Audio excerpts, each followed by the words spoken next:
For the first time ever on the African continent, the chief executive officers of foreign mining giants were arrested all on the same day at the exact same time. And behind this historic move was one man, Ibrahim Traoré, the bold leader of Burkina Faso. So how did the powerful bosses of the world's biggest mining firms get handcuffed in a country they once plundered without fear? How did an exploitation system running for over 50 years collapse overnight? Subscribe to our channel now for untold stories from the heart of Africa. It all began at 6 o'clock in the morning on March 15th in the capital city of Ouagadougou. Burkina Faso 7 mining company CEOs, each staying in luxury hotels, were detained simultaneously as special forces knocked on their doors. Among those arrested were Victor Pro, Chief Executive Officer of Goldmax Corporation, one of the largest gold companies on earth. Also taken were Jean-Claude Dubois, head of Canadian Western Gold Mining, and Michael Thompson, an executive with Australian Pacific Resources. But this wasn't luck. It wasn't spontaneous. Traoré had been planning quietly, thoroughly for months. He started by examining the financial records of every mining company operating inside Burkina Faso. Then he brought in a team of international law experts and began building detailed criminal files against them. The picture that emerged was horrifying over the span of 50 years. The total value of gold extracted from the country had reached $500 billion. But only $10 billion had ever entered Burkina Faso's treasury for 6 months. Traoré's team worked in absolute secrecy. They placed informants at nearly every mining site. They used drones to take aerial photos, they analysed satellite images with precision, and they verified actual production quantities. What they found was terrifying. Companies were reporting just 1/10, yes, only 1/10 of what they truly extracted. Traoré described it like this: gold, taken from our lands through the hard labour of our people, is filling European vaults while my people are dying from hunger. This system ends today. His warning was direct. Either you return what you stole, or you'll rot in prison for life. The arrests were intense. Victor Pro tried to activate his private security, but Burkina Faso's special forces had already taken full control of the hotel. He was arrested in his pajamas and sent straight to a maximum security prison. Western Gold Mining Dubois was preparing to flee. His private jet was waiting at the airport, but Traoré had already shut the airspace. All borders were sealed. Dubois was intercepted on the way and immediately detained. Michael Thompson of Australian Pacific Resources was found inside a hotel meeting room. He was actively trying to transfer company assets out of the country. Right then, his open laptop screen became evidence for the court. Traoré had left nothing to chance. First, he had all mining companies submit their past 10 years of financial documents. Then experts examined these records for months. The corruption that emerged was mind-boggling. Take Goldmax Corporation, for example, in the year 2019. The company extracted $500 million worth of gold from the Topco mine, but paid only $5 million in taxes to Burkina. How? Because 90% of the gold they pulled out was undeclared. They were extracting 10 tons of gold per day, but officially recording just 1 ton. 9 tons vanished into the shadows. Western Gold Mining had its own tactic. The company produced fake invoices. They'd show kg of gold worth $60,000 on the market as being sold for just $10,000. The rest, it disappeared straight into offshore accounts. But Pacific Resources had an even more bizarre trick they used.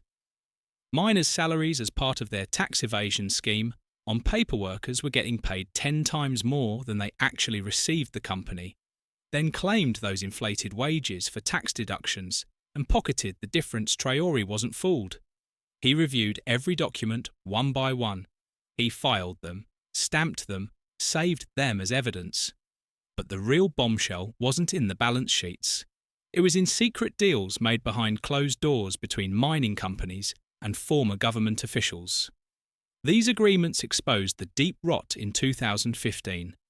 Mark Carber, the energy minister at the time, accepted $50 million in bribes from Goldmax Corporation.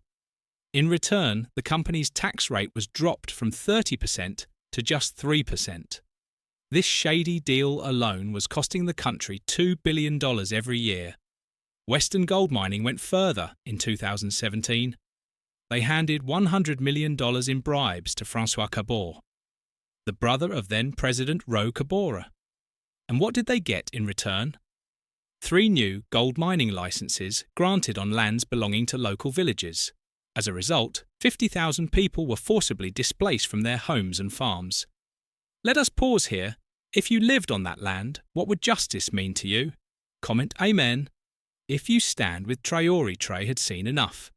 He gathered all the documents and filed a case at the International Criminal Court. He proved these companies had committed crimes against humanity, forced displacement, child labour, environmental destruction. The court accepted the charges, then Traoré made his boldest move. He froze the bank accounts of all mining companies. He seized their local assets and placed every gold reserve under state control. Those reserves worth $100 billion now officially belong to the people of Burkina Faso. The world reacted instantly. The arrests exploded across global headlines. Western media called Traoré a dictator. The European Union held an emergency meeting. The United States issued threats, but Traoré stood firm. "We are applying the law," he said. "For 50 years, these companies broke every rule, evaded taxes, exploited our land and our people. Now finally justice is being served. Western threats do not scare us." And the people they stood behind, true united hundreds of thousands, filled the streets of the capital Ouagadougou. They held banners high, "Our gold is ours." Villagers living in mining regions were filled with hope for the very first time. 65-year-old mine worker Amadou Sow stood before the cameras and spoke through tears. "I have worked in these mines for more than 40 years, he said, his voice cracking. "Europe became rich from the gold we pulled out of the ground, but my own children, they still cannot even attend school. Finally, there is justice for people like us." Meanwhile, the arrested CEOs were enduring harsh conditions inside Burkina Faso's sweltering prisons, a far cry from their former lives of private jets and luxury suites. Victor Petrov, head of Goldmax, started a hunger strike on the very first day, but Traoré was unfazed. "Our mine workers go hungry every single day," he said, calmly yet firmly. "Maybe it's time you learn what that really feels like." Jean-Claude Dubois, the CEO of Western Gold, tried a different route through his lawyers. He offered $1 billion in bail. Traoré, however, rejected the offer, with a laugh. "What is $1 billion, he said, "compared to the $500 billion you already stole from us besides?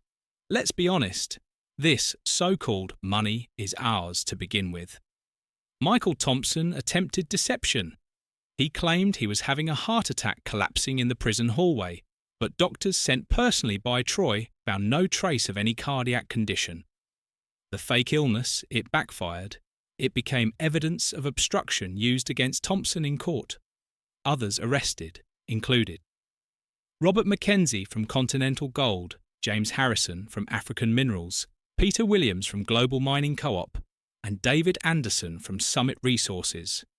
Each one's story was worse than the last. Mackenzie was charged with forcibly displacing entire villages. Harrison stood accused of employing children as young as 10 years old in hazardous work. Williams faced charges of environmental destruction on a massive scale. And Anderson, he was linked to providing material support to armed militant groups. Then came the trials.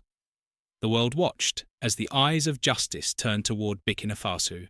Traoré had established a special court for these unprecedented cases. Its composition drew immediate international attention. 3 African judges, 2 from Asia and 2 from Latin America. The message was clear. No Western influence, no bias, only justice at the very first hearing. The lead prosecutor stood before the courtroom and read the charges out loud. One by one, separate legal files had been prepared for each defendant. Goldmax Corporation's Victor Pro faced 234 separate charges: tax evasion, bribery, environmental destruction, forced displacement of civilians, and more Western gold mining's Jean-Claude Dubois faced 189 charges, the most horrifying of all the use of child labour. It was proven beyond any doubt that children as young as 12 were working underground in the company's mines 16 hours a day. No sunlight, no air, and most of them never survived past the age of 15 due to fatal lung diseases. The most serious charge against Pacific Resources. Michael Thompson was even more chilling. Executive Thompson was polluting water sources with cyanide. The cyanide used by the company had poisoned 3 rivers. Cancer cases had increased tenfold in 17 villages. More than 2,000 people had lost their lives. The testimonies of victims heard in court under oath broke hearts. They weren't just numbers. They were sons and daughters, mothers and fathers. Stories that had been buried were now being spoken aloud. Musa Orahugo, who began working in the mine when he was only 8 years old, and now, at 23, was battling chronic lung disease, spoke while holding back tears. "They stole my childhood," he said, his voice shaking. "They stole my health. They took everything, my life, my strength, my future." Then came the voice of 70-year-old Mariam Cow. Her village had been forcibly evacuated. She stood with a scarf over her head, hands trembling. "Our ancestors' graves were on those lands," she said softly. "Our family home was there. They didn't just remove us. They destroyed every single thing for gold. And what did we receive?" She paused. 100. Her voice cracked. 100 when the gold from our land is worth billions of dollars. Traoré remained calm, but visibly resolute throughout the trial. He came to the courthouse every single day. He didn't sit in a hidden office. He stood with his people. He listened to every word. He looked the accused in the eyes. Speaking to journalists one morning outside the courtroom, he said, "This is not just Bian's case. This is all of Africa's case. If we can succeed, if we stay strong, then other countries will be encouraged." And he was right. Traoré's defiant stance created a ripple, a domino effect across the continent in Mali. Imgoa launched formal investigations into foreign mining giants in Guinea. Madidoya began similar steps in Niger. Abdulrahman Chani cancelled multiple mining agreements. One after another, the old contracts were falling. Western mining corporations began to panic shares. Plunged Goldmax Corporation lost over 70% of its market value. Western gold mining teetered on the edge of collapse. Pacific Resources was forced to shut down all its operations across Africa. Panic spread to European capitals. Crisis meetings were held in closed rooms, and then came the threats. French President Miron publicly warned Traoré, "You will pay the price for what you have done. You cannot touch our investors." But Traoré's response was direct, unapologetic. "Say colonizers." He said, "Not investors. We welcome real investors, but we do not want thieves disguised in suits." Us President Biden followed with more threats. He promised sanctions. He said Washington would cut financial aid to Burkina Faso. Traoré laughed. His reply was firm and cutting. "Which aid?" he said. "The $100 million you give per year, we will earn $10 billion every year just from our own gold mines. Keep your aid, give it to your puppet states." Meanwhile, inside the courtroom, new evidence continued to surface. Emails recovered from company computers revealed the true faces of the executives at Goldmax Corporation. Executives had called the people of Burkina Faso stupid natives in private messages. "We make them do anything we want with a few million in bribes." One message said, "They dance for dollars." Western gold mining's internal communications were worse.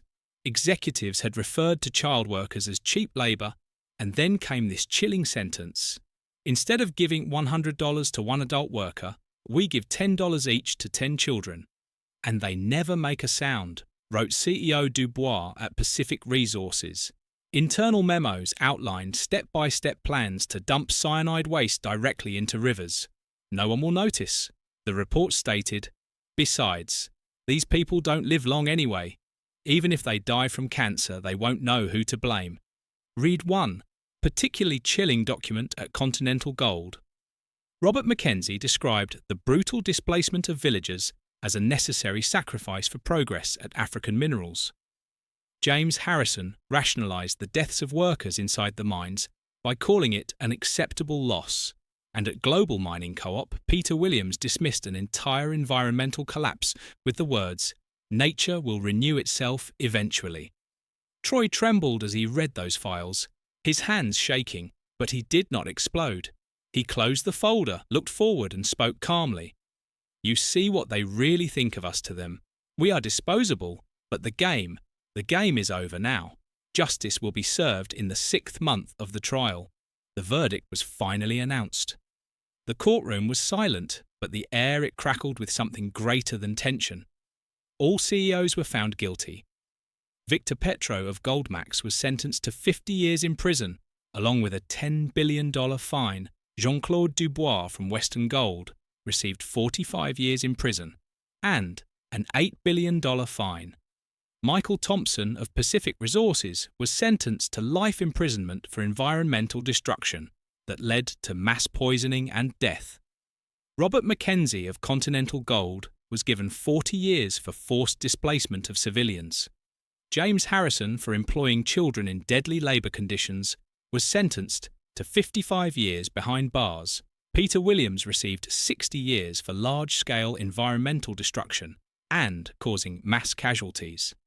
David Anderson, for financing armed groups, was sentenced to life without parole. There was one more striking detail in the court's decision. All personal assets of the CEOs were confiscated. Luxury yachts, seaside villas, private jets, rare art collections.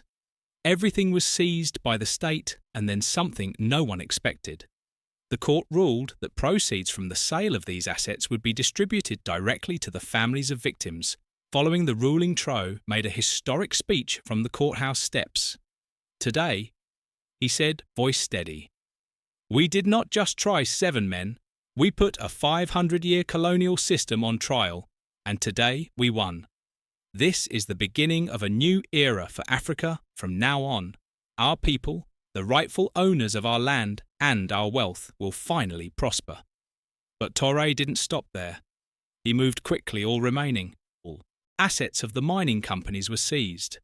Then came the birth of the Burkina Faso National Mining Company, a state-owned enterprise to control and manage every mine for the people. 70% of revenue was earmarked for education, healthcare, and infrastructure, and the impact it was immediate hospitals and schools were being built in once neglected mining zones. Workers' salaries increased. Tenfold child labour was outlawed fully and forever. Modern safety measures were installed in all operations. The streets echoed with songs. Children chanted his name. Old men raised fists. Women wept and danced. Traoré brought back our gold. They sang Traoré is the People's Man festivals lit up the villages. For the first time in generations, people dared to look forward, not with fear, but with real hope. Western media tried to smear him. They called him a dictator, a populist, a threat, but the reality on the ground spoke louder than headlines. Burkina Faso's economy was booming, unemployment was dropping, the poverty rate was falling fast, and in schools and clinics across the country, a quiet revolution was underway. The numbers were impressive. In the first year after the nationalisation of mining revenues, Burkina Faso's national income rose by 300%. 500 new schools were constructed. 200 hospitals were opened. Over 5,000 kilometres of paved roads were built from scratch. Electricity reached more than 2,000 villages that had previously lived in darkness, and access to clean, drinkable water was provided to over 3 million people who had lived without it for generations. The lives of mine workers, once forgotten, changed dramatically. The minimum wage jumped from $50 to $500 per month. Every single worker was now covered by national health insurance. Workplace safety standards were enforced, meeting levels equal to those in Europe. And the most powerful result, the number of fatal accidents in the mines dropped to 0. The revolution in education was even more transformative. Technical universities were opened in every single mining region. For the first time, young people could stay in their communities and train to become engineers, geologists or chemists without needing to leave their country. 10,000 students were studying at these universities supported entirely by full scholarships. And this change didn't stop at the borders. Other African nations began to follow in Mali. 5 mining CEOs were arrested in Guinea bauxite extraction companies were nationalised, and in Niger uranium mines were brought under full state control. A new wind was blowing across the continent. Africa had awakened. Traoré spoke at a public gathering in the capital with thousands watching. He said, "We are not enemies to anyone. Our door is wide open to every nation that wants to do honest, fair trade." Then he paused, looked out at the crowd and added with quiet power, "But the era of exploitation is over. Africa's resources belong to African people." It really is that simple. While the people thrived, the arrested CEOs remained in prison cells forgotten by the world they once ruled. Their empires crumbled, their companies went bankrupt one by one, and Goldmax Corporation collapsed entirely. Western gold mining was bought out by a small, unknown company. Pacific Resources was dismantled piece by piece and sold to cover its debts. Traoré's move became more than news. It became history. For the very first time, an African leader had stood firm, so unshaken, so relentless against Western exploitation. And from that day on, nothing would ever be the same. The people of Burkina Faso were no longer watching from the sidelines. They were living. The change, their gold, no longer disappeared overseas. It built schools in their villages, hospitals in their towns, roads through their mountains. Children were no longer breathing dust inside mine shafts. They were reading books, playing football, learning to dream. Workers no longer laboured for scraps. They earned enough to build homes, feed their families and live with dignity. Traorist resistance didn't stop at borders. It travelled across oceans into the hearts of people, in Latin America, in Asia, in every corner where injustice had taken root. Movements. Rose flags were raised, mouths, once silenced, began to speak, and slowly Traoré's belief was proven true. Justice always finds its place, sometimes late, sometimes loud, but it comes. The old system built on stolen wealth and quiet violence could not hold. Africa stood up, and this time no one would take its resources again because the people were no longer asleep, because leaders like Traoré existed, because everything had changed. But this story does not end here. Traoré's struggle continues. He wakes up each day and takes one more step toward a freer continent. One more step for dignity.